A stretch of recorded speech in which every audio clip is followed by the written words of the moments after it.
The real reason you're struggling to sign clients using social media. After coaching 250 plus business owners and experts, we've noticed a clear difference between the online coaches who thrive using social media and the online coaches who permanently fail to sign clients using social media, no matter how much they post, how consistent they are, and how much money and resources they invest into social media. And it all comes down to just one fundamental principle that most online coaches completely overlook that ruins their chances of attracting dream clients into their business. Hello, my name is Anthony Winery. I'm Ty Gaucher. And we help online coaches hit consistent months through 15-minute solo podcasts that attract dream clients into their business without needing social media. Now, in this episode, you will discover the principle behind social media marketing that is secretly draining your energy and keeping you stuck. When using social media is actually a terrible idea to grow your coaching business. And finally, the hidden marketing strategy that online coaches who hate social media are using to sign new clients. So Anthony, do you remember how hard it was and how much of a slog it felt? How much of an uphill battle it was to get client results back in the day? I'm talking 2021. I do. I think we were in a point where we were working with online business owners who wanted to grow their businesses through podcasts. And I remember one of the main strategies we always recommended and tried to force people to do was posting on social media as a way for them to gain traction online, to build their personal brands essentially. How did that look? What were the activities that we were getting them to do and doing with them?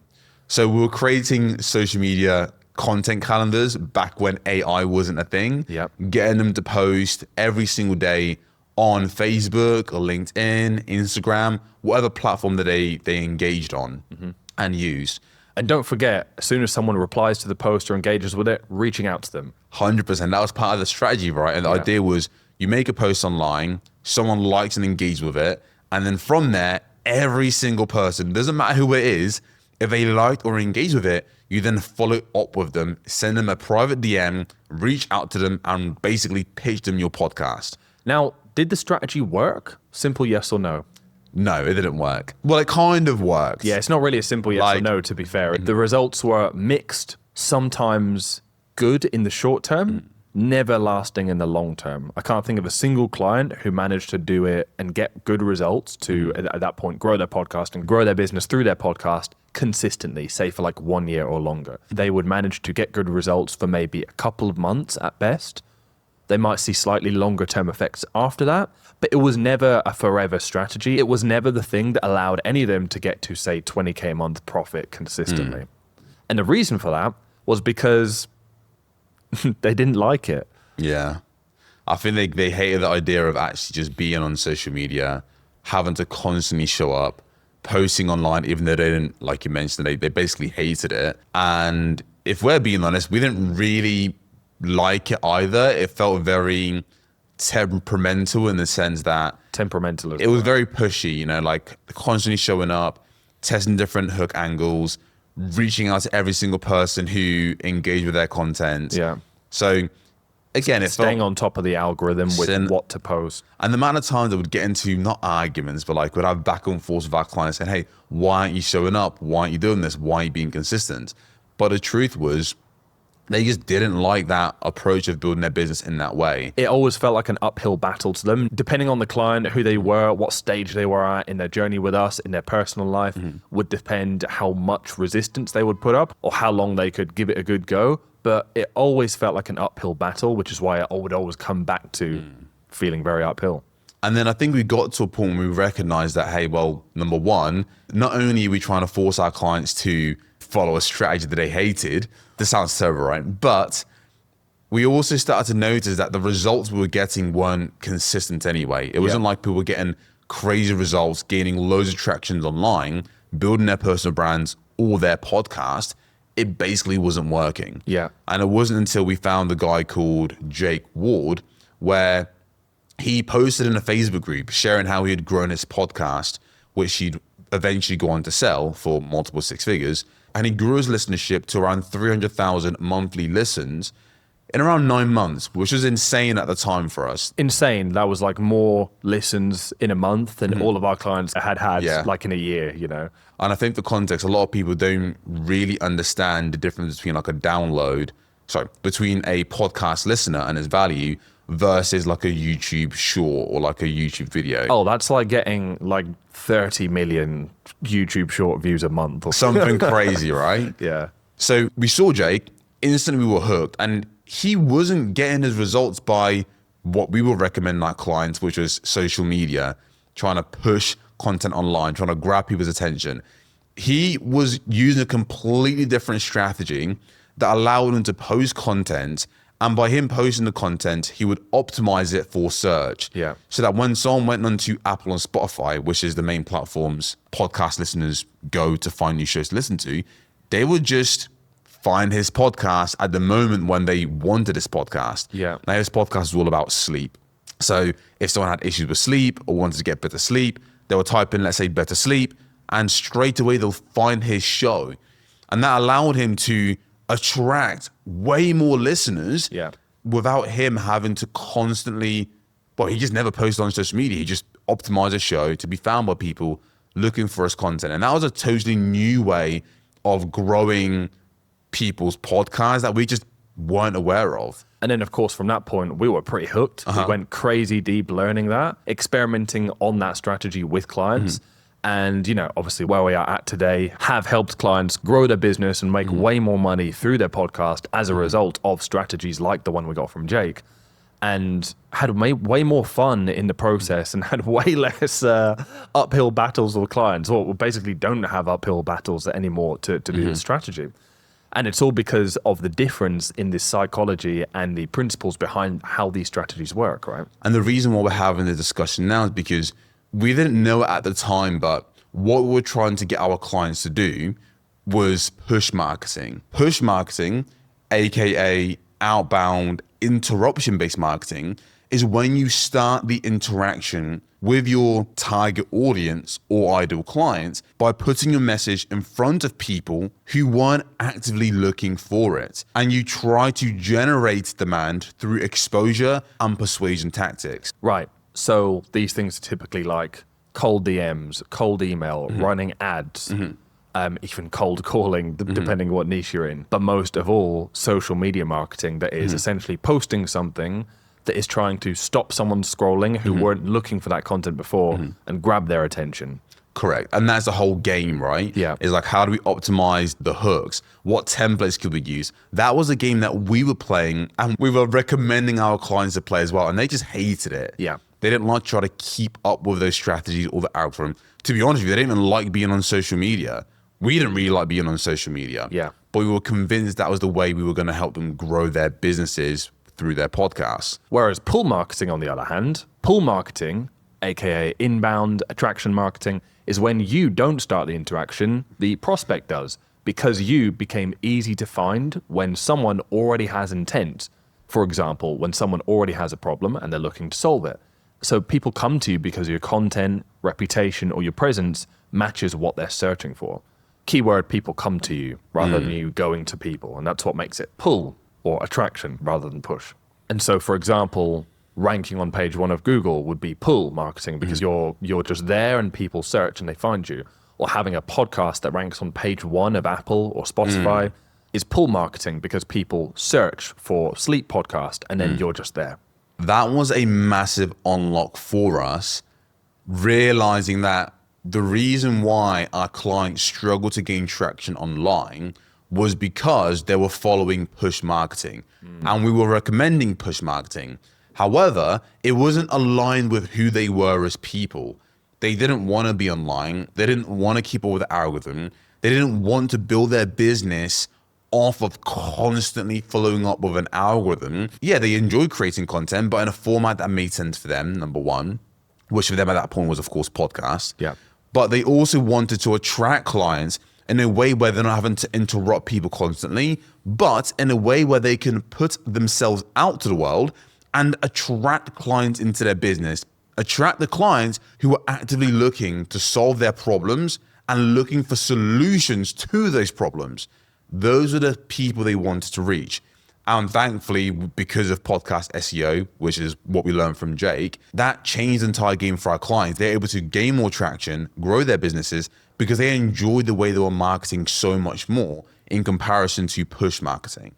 So out of all the online coaches, whether they are a parenting coach, a business coach, a fitness coach, whatever it might be, that are stuck under, let's say, $30,000 a month consistently and are in somewhat feast or famine, what percentage of those coaches would you say are predominantly using push marketing, so posting on social media, trying to generate attention from scratch, compared to pull marketing, for example, having a podcast that ranks on page one and is found consistently by prospects? Just speaking on personal experience, with the clients that we've worked with, and we speak to, hundreds of business owners every single month, the majority of them, I can't put percentage, right? Yeah. But it What do you seems like, estimate? if I had Just to estimate, to be clear, we don't I have the would say facts. like 90% are doing push marketing, meaning like they're going onto social media, trying to convince complete strangers online to buy their stuff. But these complete strangers online have no intention and have no desire to want to buy their stuff. So they have to go through a bunch of time, effort, and energy in order to convince these people to pay attention to their content and eventually buy their stuff. That's the majority of online coaches and their approach to trying to sign clients. That sounds like hard work. It sounds like hard work, but also to top it off is the fact that like they don't even enjoy that.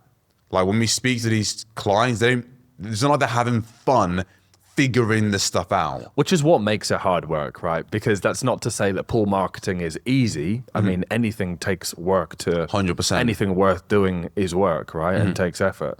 But when you like it and when it feels like you, then it doesn't necessarily feel like hard work. And it's work that you can do for a long time rather than mastering the algorithm for 2 months, but then burning out before you can make it consistent enough for you or before the algorithm changes, for the record.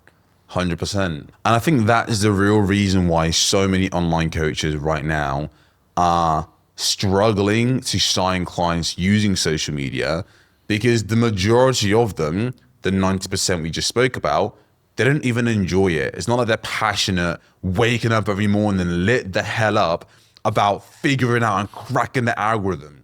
That's not the clients that we speak to. That's not the clients that we work with. No.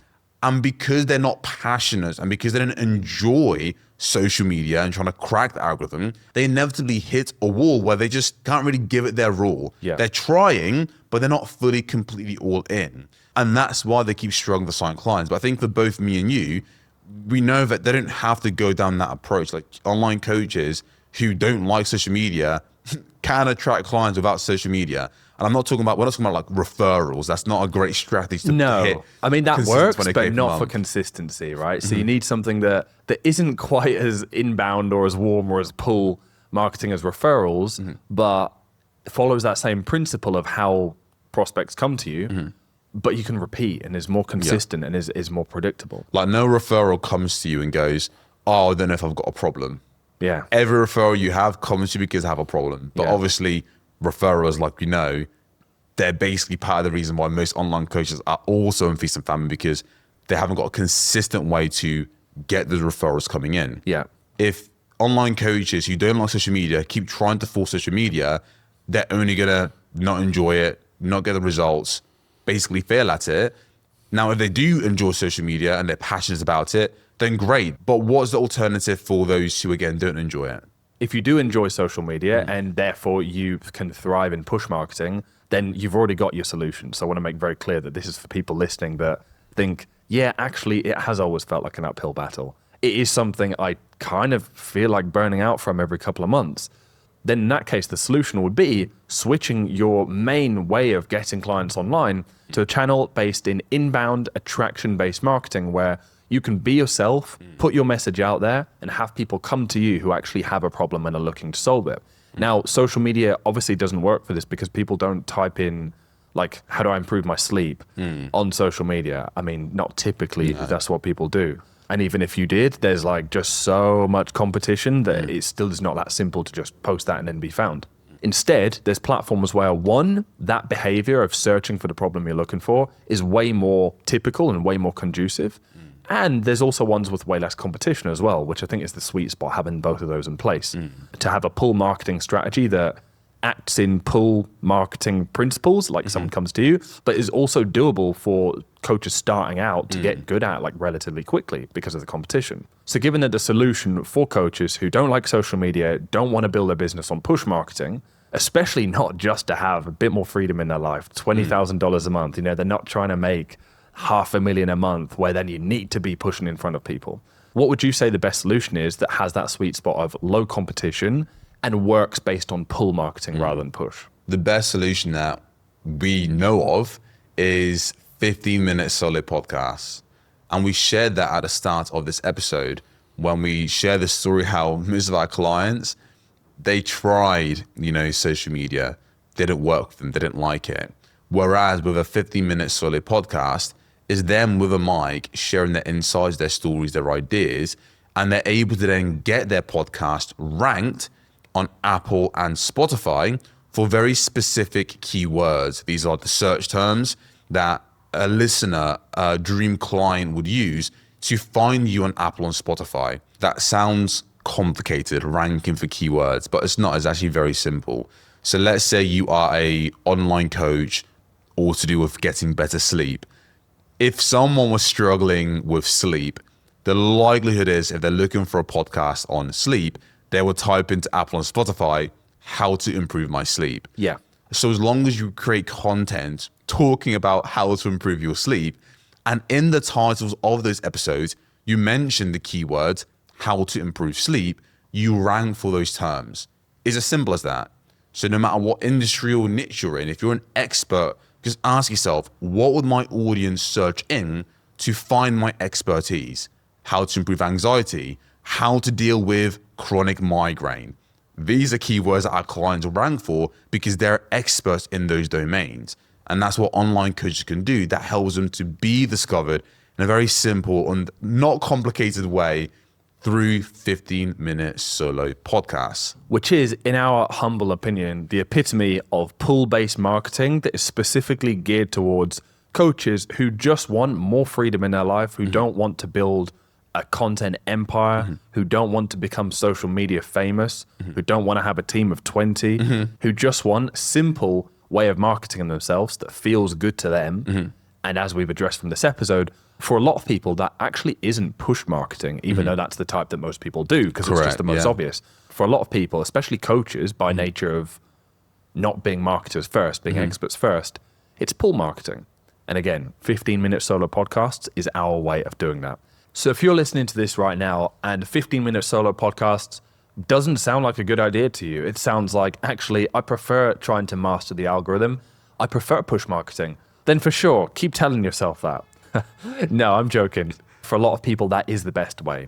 However, if this episode has struck a chord and made you realize that you are naturally more of a pull marketer than a push marketer, and the idea of having a 15-minute podcast with no guests, just you sharing your ideas and having clients come to you, then hit subscribe to the channel. We know you'll love our back catalog where you can discover way more about how to escape the social media hamster wheel and build a simple business using a 15-minute solo podcast.